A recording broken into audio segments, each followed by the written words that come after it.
Trial تو ہے نہیں، روٹین کے مطابق ایک ٹرائل چل رہا ہے، اور اس کے اندر بھی ان کا دل تھا کہ عدالت بند ہو اور یہ جج صاحب کے ساتھ بدسلوکی بھی کریں، آواز بھی اونچی کریں، اور انہوں نے آج جس طریقے سے عدالت کی کارروائی پہ اثر انداز ہونے کی کوشش کی، اس کی ہم بھرپور مذمت کرتے ہیں۔ انتہائی افسوسناک امر ہے، اور کیسز میرٹ پہ آرگیو ہونے چاہیے۔ ہماری ایک روایت ہے، ایک تاریخ ہے کہ ہم نے ہمیشہ عدالتوں کا احترام کیا ہے۔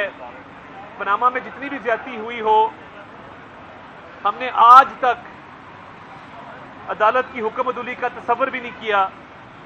میاں نواز شریف روزانہ کی بنیادوں پہ عدالت میں آتے تھے اور عدالتوں کا سامنا کرتے تھے، اور ڈیلی ٹرائل، روزانہ کی بنیادوں پہ ٹرائل کی ایک نئی روایت قائم ہوئی، اور تقریباً ہر روز لاہور سے آنا، عدالت میں پیش ہونا، عدالت کے حکم کو بجا لانا اور میرٹ پہ کیس آرگیو کروایا۔ ٹیکنیکلٹیز یا سٹے آرڈر کے پیچھے ایک دن بھی نہیں چھپے۔ ادھر معاملہ الٹا ہے کہ عدالت پوچھ رہی ہے کہ آپ نے تحفے ڈکلیئر کیوں نہیں کیے، کوئی جواب نہیں ہے۔ عدالت پوچھ رہی ہے کہ تحفے جو ڈکلیئر نہیں کیے، اس کے بعد ان کو جب بلیک مارکیٹ میں بیچ کے رقم حاصل کی، وہ رقم اکاؤنٹ میں جمع کرانے کا اعتراف کر چکے ہیں الیکشن کمیشن کے سامنے، تو وہ رقم اس رقم کے ساتھ مطابقت کیوں نہیں رکھتی کہ جتنے کی آپ نے وہ توشہ خانہ کے تحائف کو بیچا تھا؟ تحائف بیچنے کے بعد جو رقم حاصل کی ہے وہ کہیں زیادہ ہے، اور جو اکاؤنٹ میں جمع کرائی ہے وہ کم ہے۔ تو یہ بڑا clear cut open and shut case ہے مس ڈیکلریشن کا، کیونکہ توشہ خانہ کی چوری، بلیک مارکیٹ میں تحائف کو فروخت کرنا، بلیک مارکیٹ میں تحائف فروخت کر کے وہاں سے جو پیسے ملے وہ کھا جانا، جعلی رسیدیں پروڈیوس کرنا، یہ تمام ایسے جرائم ہیں جن کا حساب بھی دینا ہوگا، عدالت میں جواب بھی دینا ہوگا، اور یہ عدالت کی کارروائی پر اثر انداز ہونا، شور شرابہ کرنا، ہنگامہ آرائی کرنا، یہ قابل قبول نہیں ہے۔ یاد رہے کہ یہ کیس الیکشن کمیشن نے تو ایڈیشنل سیشن جج کی عدالت میں بعد میں فائل کیا۔ یہ کیس شروع ہوا جب اسپیکر قومی اسمبلی نے ایک ریفرنس بھیجا الیکشن کمیشن کو، اس ریفرنس پر دستخط موجود تھے مسلم لیگ نون کے ممبران کے، اور یہ پی ڈی ایم کی جماعتوں نے یہ کیس الیکشن کمیشن کے سامنے رکھا تھا۔ ہمارے وکیل خالد اسحاق صاحب نے یہ کیس آرگیو کیا، نان ڈیکلریشن ثابت ہوئی، نااہلی کا فیصلہ آیا، جس کے بعد یہ ایڈیشنل سیشن جج صاحب کی عدالت میں یہ کیس زیر سماعت ہے۔ آج اگر 11 مہینے بعد صرف 2 پیشیاں ہیں آپ کی، پہلی دفعہ آپ گرفتار ہو کے آئے اور دوسری دفعہ آج ہنگامہ آرائی کر کے آئے، تو عدالت میں آنے کا کوئی طور طریقہ ہوتا ہے، کوئی سلیقہ ہوتا ہے، اور ہم تو اوپن کورٹ کی پروسیڈنگز کو واچ کرتے ہیں۔ کئی کیسز ایسے ہیں جہاں ہم موجود ہو کے عدالت کی پروسیڈنگ کو بھی سنتے ہیں، مگر آج آپ کا منصوبہ ناکام ہوا، کیونکہ آپ عدالت پہ حملہ آور ہونا چاہتے تھے۔ آپ کے وکلا نے جو رویہ اپنایا اور عدالت کو انڈر پریشر کرنے کی کوشش کی، یہ پریشر ٹیکٹک نہیں چلیں گے۔ جتھوں کے ساتھ عدالت میں آنا، بد زبانی کرنا، بد کلامی کرنا، بدتمیزی کرنا، یہ عدالت ہے، اس کا ایک تقدس ہے، اس کا ایک احترام ہے، اور یہ احترام آپ کو کرنا ہوگا۔ چوری آپ نے کی ہے، توشہ خانہ کے تحائف بلیک مارکیٹ میں آپ نے بیچے ہیں، جواب آپ کے پاس نہیں ہے، رسیدیں آپ کے پاس نہیں ہیں، تو آپ کو ایک ایک پائی کا حساب دینا ہوگا، اور یہ بتانا ہوگا کہ توشہ خانہ کے تحائف کہاں بیچے، کس کو بیچے، کتنی رقم کے عوض بیچے، کیونکہ اب راہ فرار کے لیے گنجائش نہیں ہے اور بچنے کا موقع نہیں ہے۔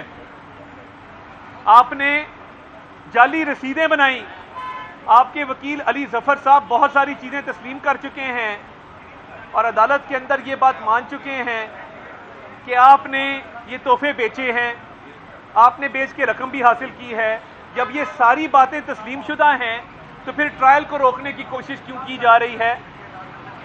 آپ نے نہ صرف توشہ خانہ کا چوری جو ہے وہ ثابت ہے آپ پہ، اس کے علاوہ جو سائفر کا کیس ہے، وہ بھی حتمی مراحل میں داخل ہو چکا ہے. آفیشیل سیکرٹس ایکٹ کی وائلیشن کی ہے آپ نے. آپ کے خلاف 164 کا بیان آ چکا. آپ کے پرنسپل سیکرٹری اعظم خان یہ بیان دے چکے, بتا چکے کہ جعلی منٹس بنائے گئے تھے, جھوٹا بیانیہ گھڑا گیا تھا. اس میں بھی آپ کو پیش ہو کر جواب دینا ہوگا کہ آپ نے پاکستان کی سالمیت کو بھی خطرے میں ڈالا, پاکستان کے بین الاقوامی سطح پر تعلقات کو نقصان پہنچانے کی کوشش کی. اور نہ صرف یہ, آپ نے پہلے کہا کہ امریکی سازش اور امپورٹڈ حکومت ہے, اس کے بعد آپ نے انسانی حقوق کی خلاف ورزیوں کا حکومت پہ الزام لگا کے امریکہ سے ہی مدد طلب کی. یہ اچھی امپورٹڈ حکومت ہے یا بین الاقوامی سازش ہے کہ پہلے آپ کہتے ہیں امریکہ نے آپ کی حکومت کا خاتمہ کیا, پھر اسی سے مدد طلب کرتے ہیں؟ اور کوئی انسانی حقوق کی خلاف ورزی نہیں ہے. 9 مئی کو جنہوں نے شہداء کی یادگاروں کو مسمار کیا, شہداء کی بے حرمتی کی, جنہوں نے حساس تنصیبات پہ حملے کیے, ان کو بھی جواب دینا ہوگا. آپ کے ہاتھ جرائم میں رنگے ہوئے ہیں اور چوری ڈکیتی سے بچنے کا یہ کوئی طریقہ نہیں ہے کہ عدالت پہ حملہ آور ہوا جائے, تاریخ پہ تاریخ لی جائے. آ کے میرٹ پہ اپنا کیس آرگیو کریں. اور جہاں تک رہی ہماری بات, ہم کیس کو بڑا کلوزلی فالو کر رہے ہیں. مسلم لیگ نون کی کمپلینٹ پہ کیس بنا ہے. آپ کون ہوتے ہیں ہماری موجودگی پہ اعتراض کرنے والے؟ اب آپ اتنا گھبرا گئے ہیں کہ آپ ہماری موجودگی سے خائف ہیں, ہماری موجودگی سے خوف زدہ ہیں. آپ کو کب کبھی طاری ہو جاتی ہے, آپ خوف زدہ ہو جاتے ہیں. تب خوف زدہ نہیں ہوئے تھے, توشہ خانہ کے تحائف چوری کر رہے تھے, تب آپ کے ہاتھ نہیں کانپے؟ جب وہ بلیک مارکیٹ میں بیچ کے رقم حاصل کر رہے تھے تب خوف نہیں آیا؟ اللہ کا خوف نہیں آیا؟ یہ خوف نہیں آیا کہ میں وزارت عظمیٰ کے منصب پر فائز ہوں اور میں کیا حرکتیں کر رہا ہوں کہ میں بلیک مارکیٹ میں تحفے بیچ رہا ہوں؟ کم از کم خانہ کعبہ کے ماڈل کی گھڑی کو تو آپ کسی مقدس جگہ پہ رکھتے, کسی اونچی جگہ پہ رکھتے. آپ نے اس کا بھی لحاظ نہیں کیا, اس کو بھی بلیک مارکیٹ میں بیچ ڈالا. اس سے بڑا ظلم عظیم کیا ہوگا؟ اب جب جواب مانگا جاتا ہے تو راہ فرار اختیار کی جاتی ہے یا حملہ آور ہوتے ہیں. ہم تو روز بات کریں گے توشہ خانہ پہ, نہ پیچھے ہٹیں گے, نہ گھبرائیں گے, نہ بھاگیں گے. ہمارا نام عمران احمد نیازی نہیں ہے. ہم نے میاں نواز شریف نے ایک ایک کیس میں بہادری جرت کے ساتھ حالات کا بھی مقابلہ کیا, کیسز میں بھی کھڑے ہوئے. آپ کی بزدلی, آپ کی منافقت, آپ کی کمزوری نظر آ رہی ہے کہ آپ اب ہماری موجودگی سے خائف ہوتے ہیں. کاش اس وقت خائف ہوئے ہوتے جب جھوٹا سائفر بنا رہے تھے یا توشہ خانہ کے تحائف چوری کر رہے تھے. آپ کا یوم حساب قریب ہے, ایک ایک پائی کا انشاءاللہ آپ سے حساب لیں گے.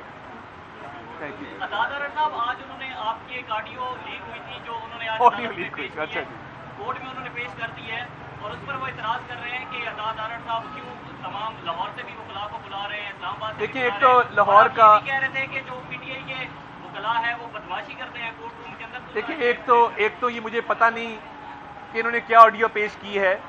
ہمارے جو وکلاء ہیں, میں اکثر پیشیوں پہ پچھلے 1 سال 1.5 سال جب ہمارا ایون اپوزیشن کا دور تھا تب سے وکلاء کو موبلائز کرنے میں ہمارا کلیدی کردار ہے. ادھر آپ دیکھ لیں, کوئی ایک لاہور بھی وکیل سے نہیں آیا ہوا. میری وکلاء خواتین بھی موجود ہیں, مرد حضرات بھی موجود ہیں. آپ دیکھ لیں, اگر مجھے بتا دیں کوئی ایک وکیل بھی لاہور سے آیا ہو تو یہ کوئی آڈیو بنائی ہوگی یا کوئی پرانی ہوگی, میں نہیں جانتا کون سی آڈیو چلائی ہے. مگر اگر بات عطا تارڑ کی آڈیو پہ آ گئی ہے اور توشہ خانہ کے تحائف سے توجہ ہٹانے کی کوشش کی جا رہی ہے تو پھر ان کو سیاست نہیں کرنی چاہیے, ان کو یہی گھڑیوں کا بیپار کرنا چاہیے. ان کو سی ڈی اے کو کہتے ہیں, ان کو 2-4 دکانیں الاٹ کر دیں کچہری کے ساتھ ہی, وہاں پہ بیٹھ کے ہیرے جواہرات, ہار, موتی اور یہ گھڑیاں ان کا بیوپار کیا کریں, ان کو بیچا کریں اور ان کی رسیدیں بنایا کریں. کیونکہ یہ جھوٹی آڈیوز بنانے سے کہ جی عدالت پہنچو, تو یہ میں اس میں کوئی اگر ہے بھی مان لیا جائے اس میں میں نے کوئی غیر قانونی بات کی ہے, کوئی جرم کیا ہے, کوئی تحفے بیچے ہیں, میں نے کوئی سائفر بنایا ہے, میں نے کوئی 190 ملین پاؤنڈ کی ڈیل کی ہے ملک ریاض سے مل کے, اگر کیا ہے تو میں آپ کا جرم دار ہوں. باقی اس آڈیو میں اگر کوئی ایسی چیز ہے تو آپ مجھے عدالت دے جائیں. تھینک یو جی, بہت شکریہ. تھینک یو جی, بہت مہربانی, بہت شکریہ.